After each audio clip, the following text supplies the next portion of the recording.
আমরা কথা বলছিলাম বিসিবির চিকিৎসাটা হবে কিভাবে, অ্যাডহক কমিটি নাকি নির্বাচনের সেসব বিষয়। আমরা বিরতির আগে যে আলোচনা করেছিলাম যে গঠনতন্ত্রের পরিবর্তন করতেই হবে, এর বিকল্প কিছু নেই। আমাদের আলোচকরা সেটাই বলছিলেন, ক্রিয়া উপদেষ্টাও সেটি বলেছেন। কিন্তু সেই গঠনতন্ত্রের পরিবর্তনটা কিভাবে পাস হবে সেটাও আমরা একটা আলোচনা করেছি। ইচ্ছে করলে একটা অর্ডিন্যান্স জারি করা যায়, সব কিছু করা যায়, সরকারের অধীনে আছে।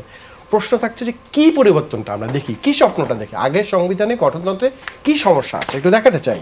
যে জায়গাটাতে সমস্যা, আমরা অনেকগুলো পয়েন্ট আছে আমাদের কাছে, যে জায়গাটা নিয়ে সবাই একমত, আমরা যেটা নিয়ে আলোচনা করেছিলাম যে বিসিবিতে যেটা হয় সব সময়, যে অতীতের লোকজন যারা পরিচালক থাকেন, যেমন গেল কমিটির 8 জনকে রেখে দেওয়া হয়েছে, প্রশ্ন তোলা হয়েছিল কোন ক্রাইটেরিয়ার মাধ্যমে 8 জনকে বিবেচনা করা হয়েছে।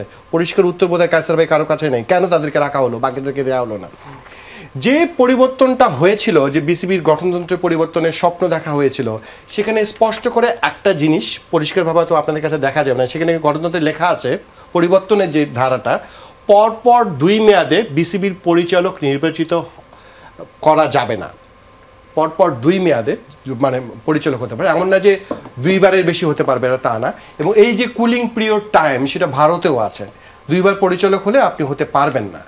এই যে নিয়মের স্বপ্নটা, মানে কায়সার ভাই আপনি কি বলবেন, যদি এটি করা যায় তাহলে কি অনেক সমস্যার সমাধান সম্ভব? অবশ্যই অবশ্যই আমি মনে করি যে এটা গঠনতন্ত্র যখন এটা সেট করা হয়েছিল, যে মানে চেঞ্জ করার জন্য এটা বলা হয়েছিল, তার মধ্যে সবচেয়ে ভালো উদ্যোগটা ছিল এটি। কারণটা হলো যে আপনি দেখবেন যে আপনি যখনই কোনো একটা চেয়ারে 15-20 বছর ধরে বসে আছেন, 2 বার না আপনি 4 বার করে ইলেক্টেড হচ্ছেন, এবং আপনি ছাড়া দ্বিতীয় কাউকে আর এখানে বসার যোগ্য মনে করছেন না, তখন মনে হবে যেন বোধহয় এই চেয়ারটা বোধহয় আমি উত্তরাধিকার সূত্রে পেয়েছি, এখানে আমার বাপ দাদার জাগিরদারের মতো হয়ে গেছে, এবং নিজেকে আপনি জমিদার ভাবতে শুরু করে দিয়েছেন। তো বাংলাদেশ ক্রিকেট বোর্ডে কিছু বোর্ড পরিচালকরা জাস্ট নিজেদেরকে এই চিন্তায় মনে করতে শুরু করেছেন, বুদ্ধিমান, তাদের সাথে বোর্ড চলে না, যে ওনারা ছাড়া ক্রিকেট বোর্ড চালানোর মতো লোক বোধহয় বাংলাদেশে আর নেই, আইসিসির সাথে যোগাযোগ করার মতো ক্যাপাবিলিটি আর কারো নেই, আর কেউ ইংরেজি বোধহয় বলতে পারে না, এবং আর কেউ বোধহয় ক্রিকেট ওনাদের চেয়ে ভালো কেউ বোঝে না। এই যে না বুঝলে গেল 15 বছর ক্রিকেট এই আইসিইউতে কিভাবে যায়, রাইট। এবং এটি আমি মনে করি যে এর ফলে যেটি হচ্ছে যে আপনি নতুন সংগঠক যাকে আনার জন্য যে জায়গাটাকে করে দিবেন, তিনি তো সুযোগই পাবেন না, কারণ তারা এমনভাবে ছক সাজিয়ে রেখেছেন বিসিবিতে যাতে আপনি এনারা ছাড়া আর কেউ আসতে পারবে না। তো সেই জিংসটা ভাঙতে হলে এই আমি মনে করি গঠনতন্ত্রের পরিবর্তনটা খুবই ইম্পর্টেন্ট একটা বিষয়। এবং আরেকটা বিষয়টা হলো যে আপনি দেখে থাকবেন যে পরপর 2 মেয়াদে যখন কোনো গুরুত্বপূর্ণ পদে কেউ নির্বাচিত হন, আপনি সেটা যেন আর তারা পরবর্তীতে ওই পদে নির্বাচিত না হতে পারেন। এই কারণে বর্তমান যে অন্তর্বর্তীকালীন সরকার, তারাও এক ধরনের একটা চেঞ্জ আনার চিন্তা করছে, সেটা রাষ্ট্র কাঠামোর মধ্যে, এবং পৃথিবীর অন্যান্য দেশেও কিন্তু তাই রয়েছে। আমেরিকার মতো প্রেসিডেন্ট আপনি 2 মেয়াদের পরবর্তীতে তিনি আর হতে পারেন না। সো এটা বাংলাদেশে বিসিবিতে কেন হবে না? বিসিবিতে হচ্ছে না কারণটা হলো যে যারা নিজে এই নির্বাচন পদে যখন আসেন, তারা ছাড়া মানে আর কেউ যেন এখানে আসতে না পারে, আমি যেন এখানে ইনভিনসিবল হয়ে গেছি, এই ধরনের একটা চিন্তা ভাবনা তাদের মধ্যে রয়েছে।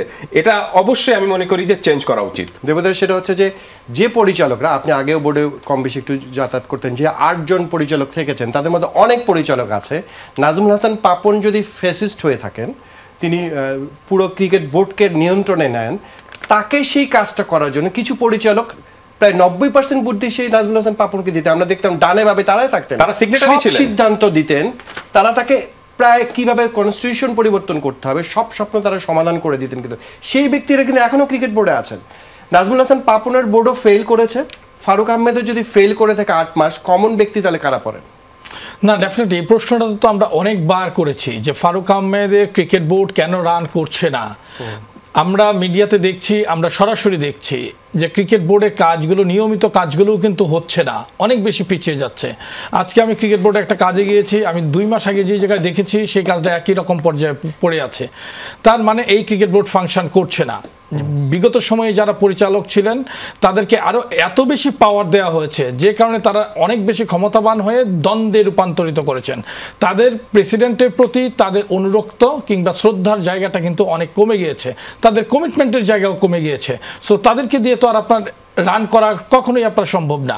সো আমি যেটা বলতে চাই, আপনি পরপর 2 মেয়াদের কথা বলছেন, আমি মৌলিক জায়গায় একবার ফান্ডামেন্টাল জায়গায় যেতে চাই, যেটা নিয়ে আমরা যখন সিনা ইবনে জামালির সময় 1/11 সময় একটা পরিবর্তন কনস্টিটিউশন অ্যামেন্ডমেন্ট হয়েছিল, আমি তখন প্লেয়ার্স অ্যাসোসিয়েশন সেক্রেটারি হিসেবে প্লেয়ারদের দাবিগুলো আমি তুলে ধরেছিলাম।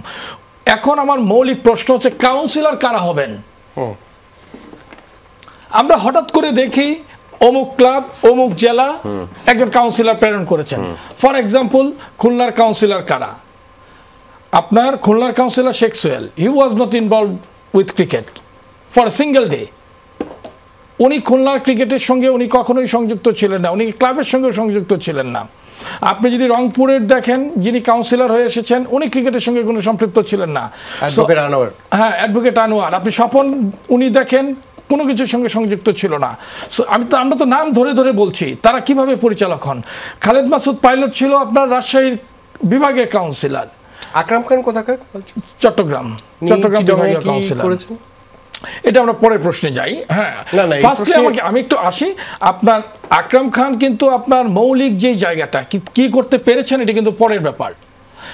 কাউন্সিলর হওয়ার এলিজিবিলিটি এটা কিন্তু আপনার সবচেয়ে না, আমি একটা আপনার জন্য একটা কথা বলি দর্শক। সেদিন তামিম ইকবাল খান জেলা বিভাগের যে মিটিং হয়েছিল ঢাকাতে, সেখানে স্পষ্ট করে একটা কথা বলেছেন, জেলা বিভাগ থেকে যারা এসে পরিচালক হন তারা প্রথমে জেলা বিভাগ থাকেন, পরে যখন তারা বিসিবিতে আসেন তারা জেলা বিভাগের কথা ভুলে যান।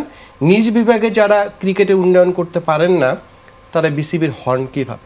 শতভাগ সত্য বলেছেন। চট্টগ্রাম থেকে সত্য। আপনার চট্টগ্রাম থেকে আকরাম ভাই সম্ভবত জেলা ক্রীড়া সংস্থার নাসির ভাই ছিল চট্টগ্রাম জেলার, আর বিভাগ থেকে আকরাম খান। হ্যাঁ, আর আপনার খুলনা যদি দেখেন শেখ সোহেল এবং কাজী আনাম। হ্যাঁ, আপনার রংপুর থেকে আনোয়ার সাহেব। হ্যাঁ, রাজশাহী থেকে আম্পায়ার্স কমিটির প্রিভিয়াস চেয়ারম্যান যিনি ছিল পাবনার স্বপন সাহেব। হ্যাঁ, আমরা তো নাম ধরে ধরেই তো আমরা সবকিছু বলতেছি। আর কোন সিলেট থেকে ভাই ছিলেন, এরকম কিন্তু সবাই কিন্তু ছিলেন। সো আপনাকে মূল জায়গাটায় আসতে হবে, কাউন্সিলর হওয়ার প্রায়োরিটি। এখন কনস্টিটিউশনে কি আছে? জেলা পর্যায়ে কিন্তু স্পষ্টভাবে আছে খ্যাতিমান ক্রিকেটার অবলিক সংগঠক। কনস্টিটিউশনে কিন্তু রয়েছে, কিন্তু জেলা প্রশাসক যখন কাউন্সিলর নির্বাচন করেন, রাজনৈতিক চাপে হোক বা যে কোনো কারণেই হোক, তিনি কিন্তু সেই দক্ষ খেলোয়াড় কিংবা দক্ষ সংগঠককে, অভিজ্ঞ সংগঠককে উনি দেন না।